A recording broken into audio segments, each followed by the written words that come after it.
अस्सलाम वालेकुम। मेरा नाम साहिदा बीबी है। मेरे दो बेटियां ने, वड्डियां जवान ने, दो बेटे ने छोटे।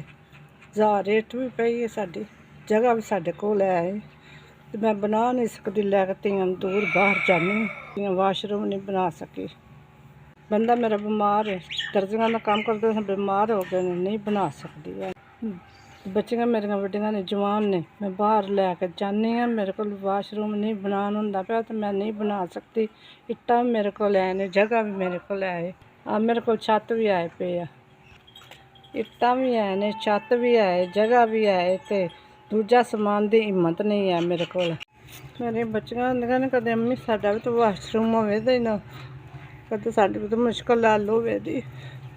मैं बड़ी औखी हाँ, मैं बड़ी मजबूर हाँ बाहर लैके बच्चियां जानी।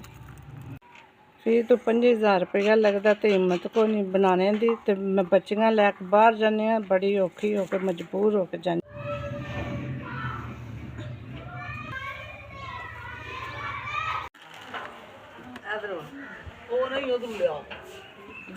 उधर कौन निकाला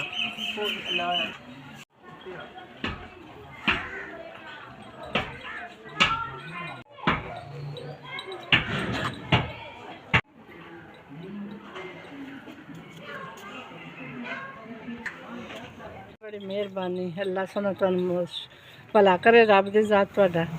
साडा गटर बन गया, 5000 रुपया तुहानू सा दिता। चलो साडे सीट भी रहेगी, गटर भी बन गया, वाशरूम बन गया, चालू हो जाता बल्कि परसों तक। मेहरबानी है तुहाडी। धीआं मेरियां दुआ देंदियां, मैं भी तुहानू दुआ देंदी। अल्लाह तुहाडा भला करे, रब दी जात तंदरुस्ती सेहत दे तुहानू।